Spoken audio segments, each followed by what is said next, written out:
Pig, Spider Pig, does whatever Spider Pig does. Can he swing from a web? No, he can't, 'cause he's a pig. Look out, here comes the Spider Pig. Oh, hi.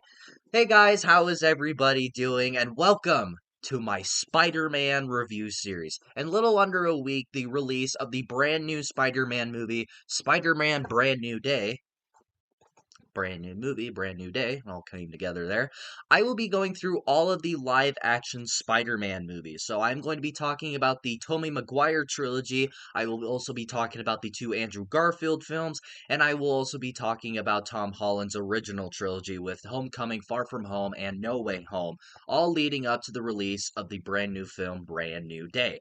And for a little bit disclosure, when I say live action Spider Man movies, those are the only ones I will be talking about. I won't be reviewing movies like Venom, Morbius, or Madam Web. And I also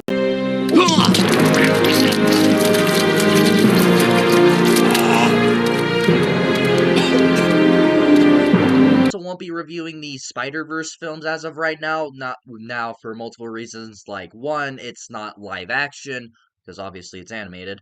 And two, I'm also holding out on those to review them back whenever, Beyond the Spider-Verse actually decides to become a thing.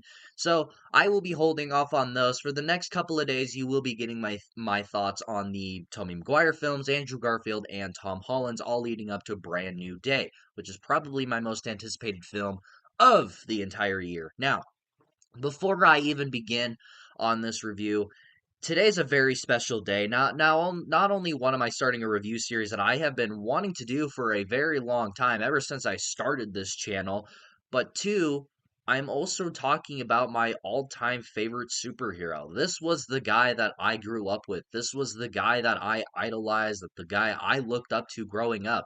And now I finally get to talk about him. Like, he's literally right there. I moved some shit out of the way just so I can put him there. I fucking love Spider-Man. He has always been my favorite comic book character. Him and Batman have always dueled out of which one is my all-time favorite, but I've always loved Spider-Man. Not only that is his powers are fucking awesome, but he's also just a badass. But he's also a symbol of the only superhero you can really relate to. You can't really relate to Iron Man or Batman or Hulk or Thor or Captain America because two of them are billionaires. One's a fucking genius scientist that turned himself into a monster. One's a fucking god, and is a World War II soldier.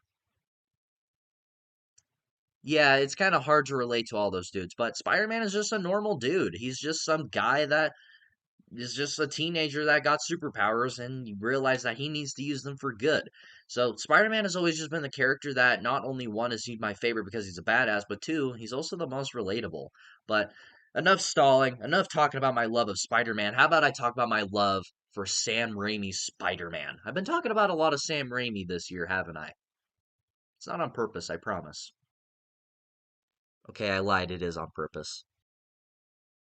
But starting off with my positives on Spider-Man, and my first positive of the movie is the score. This is one of my all-time favorite movie scores and probably my all-time favorite comic book score, because whenever I hear this, I instantly think of Spider-Man, I instantly think of superheroes, I instantly think of any kind of comic book character.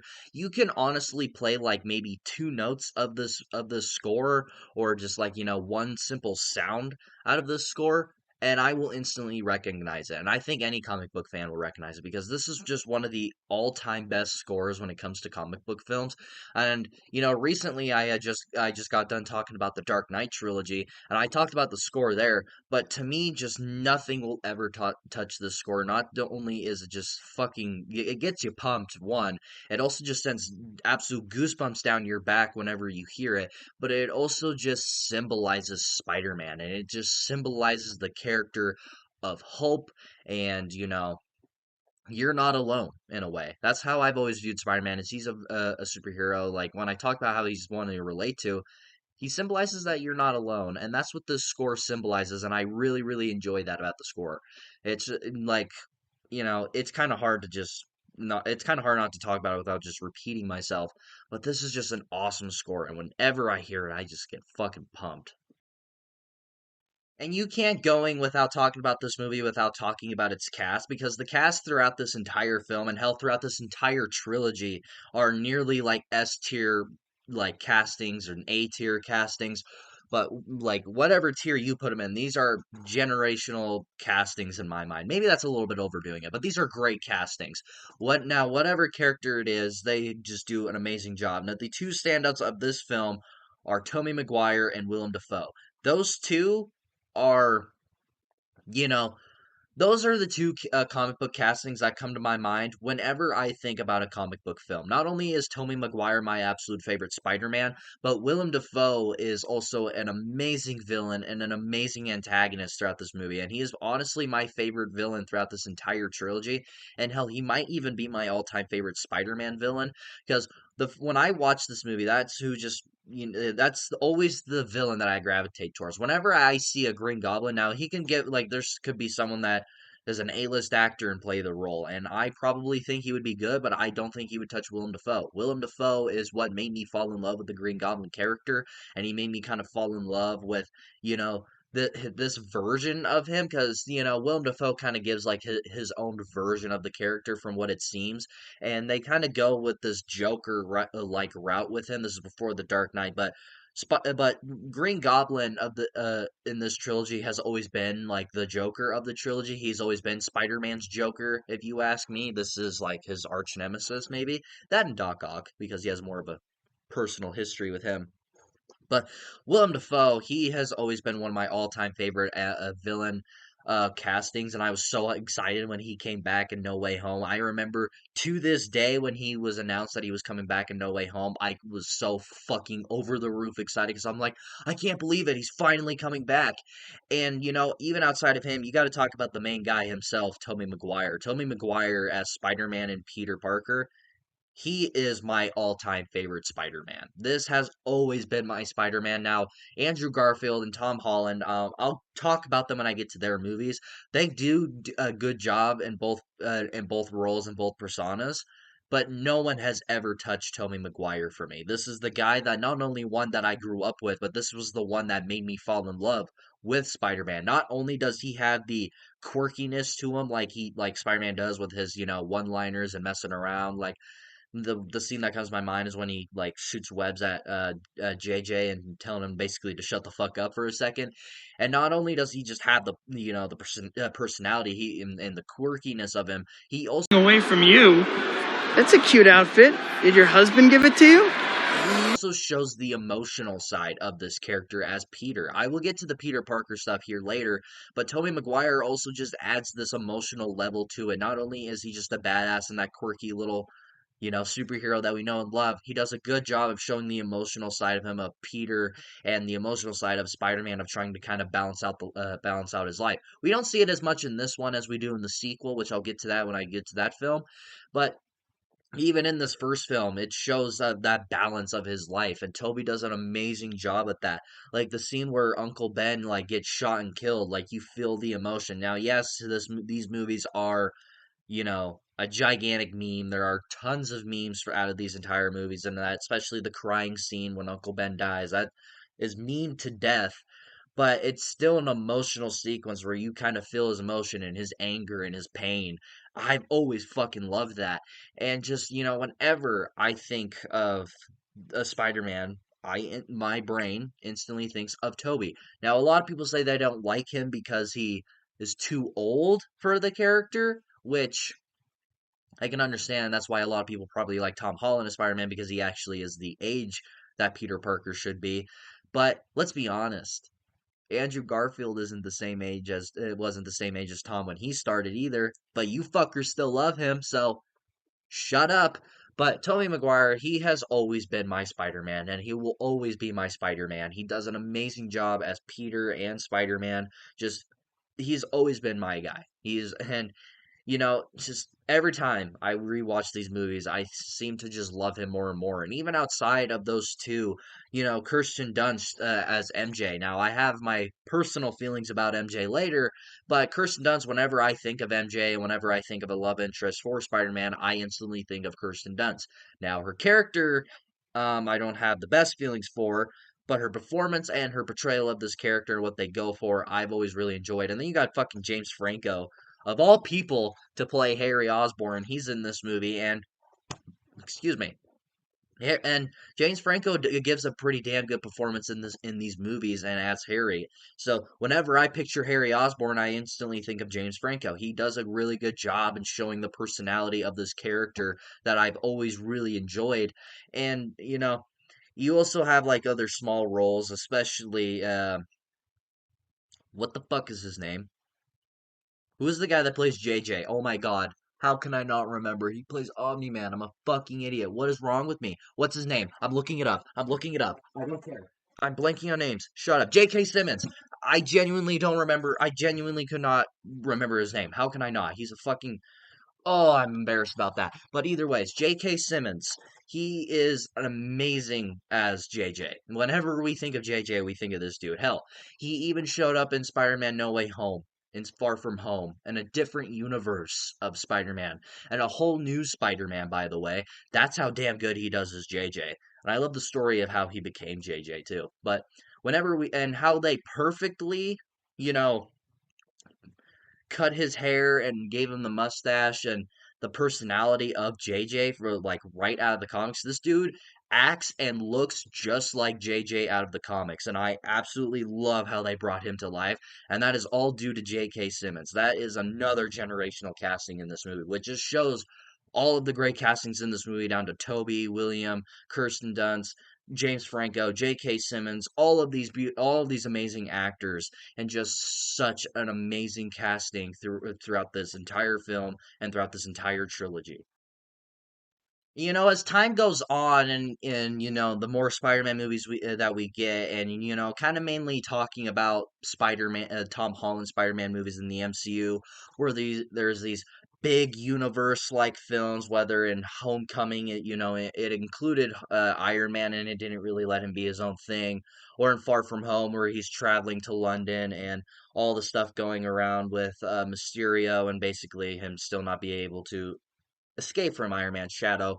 And then obviously with No Way Home, which is one of the biggest cinematic events we'll ever have in history, with all three Spider-Man being in it. And something that I've grown to appreciate a lot more about this film is how grounded and realistic this trilogy is and how especially this movie is because like Green Goblin for example he's the perfect example when I mean that how grounded this movie is because Green Goblin in the comics, he's like this, literal goblin human being where he's like a mutated person that, his skin gets green and he gets hunched over. He's basically infected in a way. That's how he is in the comics. But in this one, they go with that route where he gets like infected, but it's basically an all a mental thing. And he's like, like he basically fucks with his own brain and he's just gone crazy and for the Green Goblin appearance, they just have him wear an outfit, and I always loved how they made that just grounded itself, like Green Goblin being turned to a grounded villain. And I always really like that, and especially nowadays when I just mentioned how Tom Holland's are these big cinematic events now of having multiple big star names and multiple big name superheroes in it. But this one is a simple Spider-Man story of him on his own and him, learning his powers. And that's what I've always really, this is something I've always liked, but, as time goes on, it's something I appreciate more. So, it just kind of shows that there's a lot of things where people say movies or shows or whatever age better as time goes on, and to me, this is one of those perfect examples. And I never really realized this until this most recent rewatch. A lot of the Peter Parker stuff that is explored throughout this whole movie is a little bit overlooked and a little bit underrated. Now, obviously, we always talk about the Spider-Man sequences and Willem Dafoe as Green Goblin, but nobody really talks about the Peter stuff because Tobey Maguire, I honestly feel like he's a great Peter Parker. Some people apparently think it's weird that a 30-year-old man tries to play a teenager, which who hasn't in a movie at this point? But even controversy aside with Toby himself. But watch it when I rewatched it last night. I kind of realized how good of a performance Toby gives just as Peter, and you feel the emotion and you know, as I get older and watch this movie, and as I become a teenager myself, and kind of going through high school drama all the time it's something that I kind of relate to a lot more to where I'm like, yeah, I've been there. I've felt this way about a girl or whatever. And that's a little bit something that I really enjoyed on this most recent rewatch. Not only is he obsessed with this one girl, which I think we've all been there at one point. And he's also trying to like learn his powers as he's changing, which is a cool social commentary. And not only him gaining his powers is a big change, but it also shows what the teenage life is like. As you get older, life is changing and you are experiencing things that are just so different that you don't know how to feel and you don't know how to react. And then when an Uncle Ben is kind of on his grill, he kind of gets upset. But just all the Peter stuff in this movie, to me, it's overlooked now that I'm on this most recent rewatch. Nobody really talks about it. And, Toby gives a great performance as Peter. So that's something that I really grown to enjoy a lot more in this movie. Kind of watching a lot of these Sam Raimi movies lately with Drag Me to Hell, Send Me the Hell, Send Help, Send Me Help, Send with Drag Me to Hell, Send Help, and the Evil Dead trilogy that I just rewatched and watched for the first time as well. Watching all those Sam Raimi movies and then watching this, I've always did think it was weird to see how the guy that made the Evil Dead trilogy made the original Spider-Man trilogy, which he made two of the best trilogies out there. Watching those movies and then watching this, I kind of realized how different Sam Raimi decided to be, but yet also added his own stuff and his own flavor and his uniqueness that he usually does, so a little bit of his Evil Dead stuff. Now, what I really liked is how he kind of felt like a different director and tried new things with this. He experimented with the comic book genre and the action subgenre, kind of leaning out of his comfort zone from, the horror subgenre and these body horror and just explicit gore everywhere, to where he just made a grounded, great superhero film, but yet he also still had some of his moments of adding, Sam Raimi moments with the horror movie stuff, mostly coming from Green Goblin. That was all the horror movie sequences that you would expect from a Sam Raimi movie. It all comes from Green Goblin, and how there's even moments where like Bruce Campbell even shows up as a cameo. Deadly, the Amazing Spider-Man! In this movie and the other movies, which Bruce Campbell pretty much makes a cameo in every single one of his movies. But, even stuff like that, where it feels like that old Sam Raimi, he also adds some new stuff to where it doesn't feel like Sam Raimi, to where he steps out of his comfort zone. And I really enjoyed that about this movie, and, and especially watching a lot of his movies recently. It's something that I noticed on this rewatch. And come on, who doesn't love that fucking outfit that Spider-Man wears throughout this trilogy? That is just a fucking beautiful outfit. And not fucking CGI. Yeah, you know who I'm talking about. So, that outfit, man, whenever I think of Spider-Man, that's the one I always think about. I remember when I was younger, when I was Spider-Man for Halloween, I wanted that outfit specifically, but we couldn't find it. So I had to dress up like Andrew Garfield. I was still pissed. I'm still pissed about it. I wanted that outfit because that outfit's awesome. And not even that, a lot of people don't seem to like the costume of the Green Goblin, which I don't know how else you're gonna, do that in live action. Now, I did see the storyboards, and maybe those would have been better, but I still like it. I've always liked it. Now, a lot of people are like, oh, it does make sense because it's a glider. Why would he have that outfit? I always like the picture that he kind of made that helmet himself. Like, he's like, oh, I want a cool helmet. I'm gonna make this myself. That's kind of how I've always pictured it because I kind of really doubt that they had that lying around somewhere. And I talked about how this movie was like grounded, and I really appreciated for that. Another thing that I really appreciate is that nowadays, when it comes to comic book films, and we're spoiled with them every year, and we have shared universes. We have the DCU going on, which we'll see where that goes, I guess, and then we got the MCU that's been going on for nearly 2 decades, and we always have these big cinematic events where superheroes show up in each other's movies. There's always this big universe now where all these superheroes are in the same universe, sharing universe. This was kind of at the time where we did not have that. We did not have the MCU, we didn't have the DCU or the DCEU. We didn't have any of those universes or shared universes to where, all these characters would show up. Because this is at the time where we really only had Blade, X-Men, and pretty much that was it. We didn't have the Dark Knight trilogy at this point. We only had Spider-Man, X-Men, and Blade. That's all people had at the time. And I grew up with all those movies. I didn't just grow up with the MCU. But as time goes on and with all of these universes out there, I appreciate how this is just a standalone universe and Spider-Man being the focal point in the in the focus.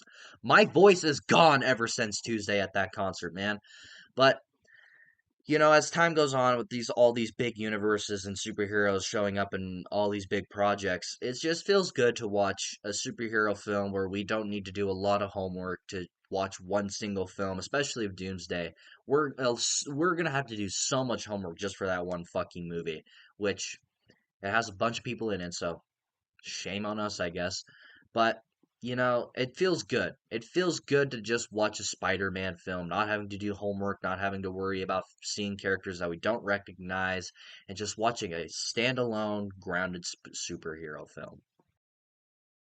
But now moving on to my mixed aspects, and I only have one. My one mixed aspect is that there are a few shots of CGI that don't necessarily age well, and that's something that I've always kind of noticed, even when I was a kid and watched this movie repeatedly. So it's because some of these CGI shots in this movie are, pretty bad. Mostly the sequence where, Peter puts on his mask and goes after the dude that killed his uncle. That whole CGI sequence, and then there's moments where he's kind of like flying or like swinging around or whatever. There's a couple CGI moments like that, but it's kind of like all quick shots and they happen very briefly, so it doesn't bother me too much. And it also is a 2002 movie, so I can't really rag on the CGI that much. But where it kind of bothers me the most is that this is a fucking Sam Raimi movie. We all know how much he loves practical effects and how much he uses them.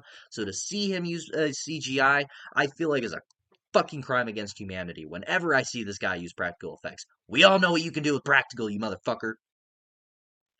My bad. I just really don't like seeing Sam Raimi use CGI. But now moving on to my negatives. And my one negative is fucking MJ.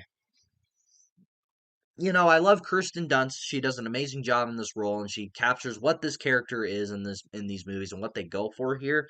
But my fucking god, man, I can't stand her in these movies. She's kind of a hoe. Put it like we don't have to be nice. We don't gotta be nice. She's a fucking hoe in all of these movies. Found about me that I agreed to give a boy a BJ? Well, it's true. But it was before you and I were together, and it wasn't my fault. See, I was watching the Disney Channel. Because she's basically playing around with a lot of dudes. Because at the beginning of the movie, she's with we all know is the biggest douchebag in all of high school with Flash Gordon, which, all the sexy love interests in movies are always with the douche in the beginning of the movie. And then, they break up. And then she goes to Harry, which is kind of a dick move on Harry's part, if you ask me, because he knew fucking Peter was in love with her, but whatever. What do I know about friends? I don't have any.